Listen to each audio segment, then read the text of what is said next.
every morning with drive. Being on the grind, know I had to survive. We had to win. Started from the dirt and the rubble. I had to be the needle that was popping your bubble. Hello and welcome into the Rookie Prospect Profile Series, a Zilla Fantasy Elite production. Today I'm super excited to be looking at wide receiver Ladd McConkey in the rookie wide receiver machine learning models. Will Ladd McConkey be a fantasy gem or a mere afterthought? Our machine learning models do have the answers. Don't miss the reveal of their verdicts. Ladd McConkey was drafted number 34 overall by the Los Angeles Chargers. They come into the league out of Georgia University. Ladd McConkey comes in at a height of 6 foot and a weight of 186 pounds, so not a very big receiver here, but he did run a very good 40-yard dash at 4.39, so he's fast. Everything that I've heard from Matt Harmon and a lot of other people, this guy can kind of line up everywhere. He's pretty solid running routes. He doesn't necessarily need to be those scrappy white slot receivers. They see his skin color, and a lot of people think he's just going to head into the slot and be one of those small slot guys like a Wes Welker. That's not really his game. He can blaze. 4.39 is pretty good.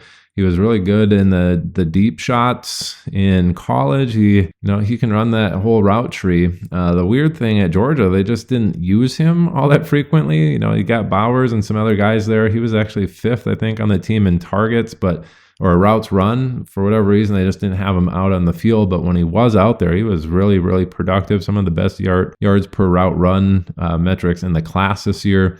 So we put him into the machine learning model. What the heck was the result? Actually, it was very interesting. That's why I said I'm excited to be looking at him today. Outside of Marvin Harrison Jr., the machine learning model was the most confident in Ladd McConkey's results, and he's actually one of the very few prospects in here who improves every single year. So from year 1 to year 2, his median and mean increase. From year 2 to year 3, it increases, and from year 3 to year 4, it increases. So very unique profile here. Everything I kind of hear outside of the machine learning models is pretty good in terms of his route running. He's not just, a one-trick pony and needs to be a slot guy. He seems like he can go all over the field. And then this model is also saying, hey, I'm the most confident outside of Marvin Harrison Jr. in this guy in all the results that I'm spitting out for him. Even though he's not necessarily number 1 or number 2 in the class, it's still the most confident in his results with the least amount of variance. So it's really, really saying he should fall within a tighter range of outcomes. So let's dive now into those first year predictions. As we pop those up, it might be a little bit of disappointment there, seeing him at 7.61 or 7.62 for his mean and median. That is the 8th best in the class, but again, he was like number 9 wide receiver taken in this class. So hovering right around where he should be. We know draft capital plays a large role in the outcomes here. 7.61, 7.62, getting into his maximum at 12.88 fantasy points per game. That's 11th in the class. The one thing I have heard for Ladd McConkey is that his maximum output, his ceiling might not be the greatest, but he should have a really good floor. And actually, we're going to see what the machine learning model thinks, but we already know he's got a pretty solid floor in general. He improves year over year for the first 4 years. So that 7.6 range, let's go take a peek at what other rookie receivers hit that range in their first season. Even though it doesn't sound like a very good number, it's got some interesting people down here. 7.61 is actually Michael Pittman's rookie season. He hit 17.61. Trey Quinn, 7.5. Ace Sanders, 7.4. We see Devontae Adams sighting here at 7.2. Marquise Lee, 7.2. Paul Turner, 7.2.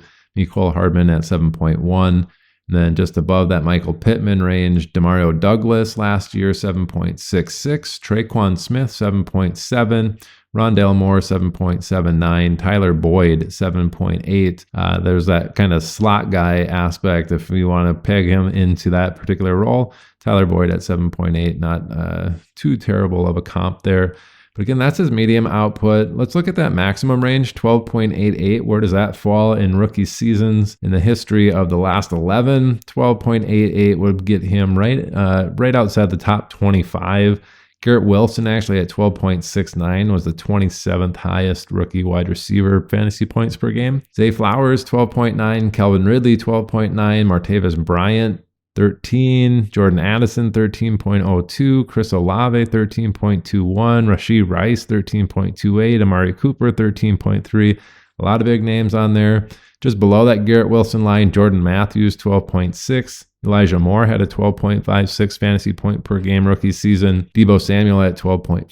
Tyreek Hill, 12.4. Sammy Watkins, 12.4. T. Higgins, 12.16. So if he hits that maximum output, even though it's 11th best in the class, it's a 100th percentile outcome. Obviously, people can exceed this too, but if he hits that, it's one of those top 25 all time. There's some pretty good numbers of people there. He certainly landed in a spot with the Chargers there where he could reach this maximum potential. He's not going to have a ton of target competition in there. It looks like we got a bunch of running backs who can't necessarily catch the ball there. I think Ladd McConkey actually has a pretty decent chance at realizing closer to this maximum output in year one, which is a good thing for anybody who drafts him and for him himself and the Los Angeles Chargers.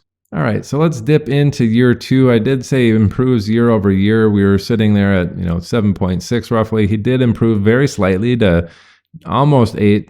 His mean and median at 7.99 and 7.92 respectively. The one thing to note though is his rank did go down a little bit. We had a few people, jump him, leapfrog him in terms of their year two jumps. His wasn't quite as significant as some other people, so he dropped down to the 12th best mean and median.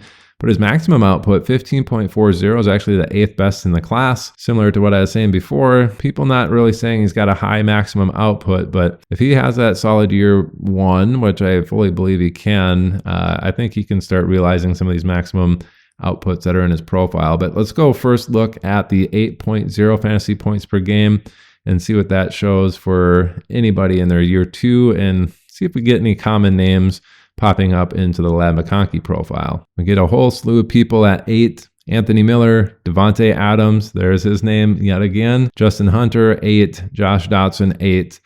Just below that, Laviska Shenault, 7.94. Gabe Davis, 7.87. Donovan Peoples-Jones, 7.84. A lot of big-bodied people in that particular list. Just above that, Mecole Hardman, 8.01. Marcus Wheaton, 8.2. Hunter Renfrow, 8.23. There's the scrappy white slot receiver. Josh Reynolds and Tyler Lockett at 8.3. I've actually heard Tyler Lockett as more of a Ladd McConkey comp, so kind of interesting to see him pop up here in the year two model in terms of his medium output. Let's look at that maximum output, 15.40, 8th best in the class. We see a little bit of a better rank there for him in year two. 15.4 is DJ Moore. That's the 17th best year two season of all time in the last, 11 draft classes. Jalen Waddle at 15.25, Michael Gallup 15.2, Kelvin Ridley, Allen Hurns at 15, Devonta Smith 14.98, Terry McLaurin, 14.92, and then Steph Diggs and DJ Chark at 14.9. A little bit above that DJ Moore mark. Martavis Bryant, second season, 15.5. T. Higgins, 15.65. Brandon Cooks, 15.8. Tyreek Hill, 16 flat. So if he realizes his potential, that's the range of outcomes you're looking for. Top 20, in the last 11 draft classes. So pretty solid there. Now let's go look at his year three output. We already know it's going to improve a little bit. And we see it, a little segmented jump up here to 8.72 for his mean, and then 8.64 for his median. We were just below 8, so they're not super large jumps, but we are slowly increasing in general. And then we see the ranks actually go up a little bit here in year three to 6th best mean and median. And then his maximum output at 16.51. Still top 10 in the class at number 10 overall. And I kind of forgot to go over the CVs in those first two seasons. His year one output was actually the 3rd best in the class in year one output at 16.8 for a CV. Again, that's really good. Anything below 20 is considered good. The 10 to 20 range is actually considered very good for any data set. And we're working with highly random stuff here in our particular data set, but all these predictions coming out and actually pretty good range in his year one output. And then that year two output, we actually had a 19.5 CV, so still into that 10 to 20% range, and that was 3rd best in the class. So now looking at his 3rd year output here, we see it's actually at 27.3.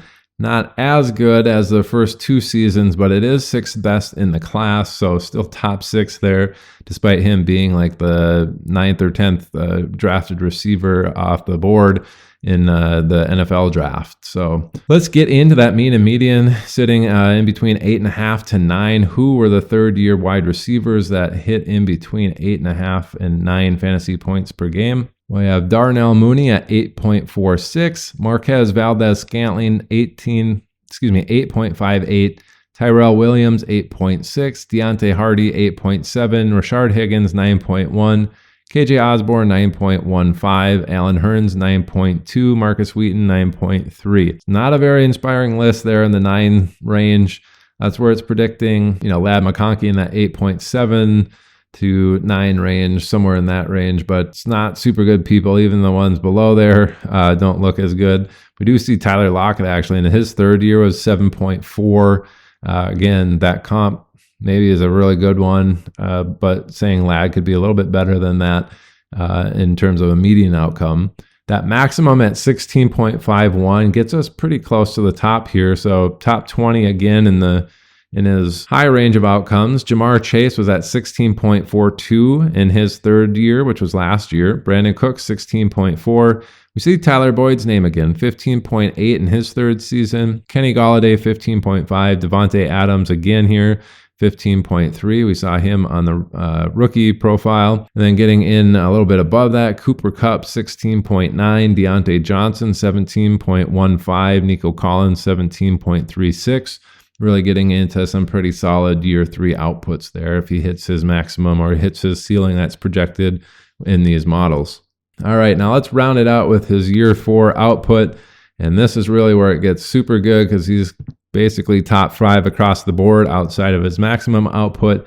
And he does have the number 1 overall CV in terms of year 4 output at 19.7%, saying, hey, I am the most confident of all the year 4 outputs of this guy hitting these results. It's got the least amount of variance in all of my predictions. So what's his mean and median up to now? 10.14, 10.27. They are the 5th best in the class. And then his maximum output at 16.52 is the 8th best in the class. Again, he was drafted about 10th overall in the wide receiver list of the NFL draft. So him hitting the top 5 here in year 4, improving slowly throughout every single season, and then coming onto the scene here as a top 5 wide receiver in year 4. It's a very interesting profile indeed, and somebody that you can get late in the first, early second rounds in your fantasy draft. So let's go look at a little over 10 here for the mean and median. What year 4 wide receivers hit that threshold? So right at 10, we have chosen Robbie Anderson,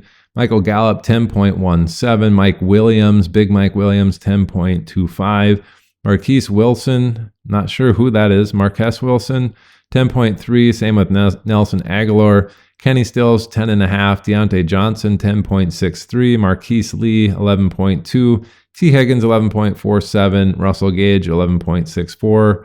Mecole Hardman at 11.6 or 11.73. We've actually seen him be right on the fringe of all the people when I've stopped saying names. Mecole Hardman's been right at some of those lists. And again, that's our median output here. That's sitting in the top 40 of all time for year 4 outputs. And then the maximum at 16.52, that actually gets us all the way inside of the top 8. So Jarvis Landry is the 7th best at 16.2. Just above that, it's a pretty big jump though. Stephon Diggs, 17.6. AJ Brown, 17.62.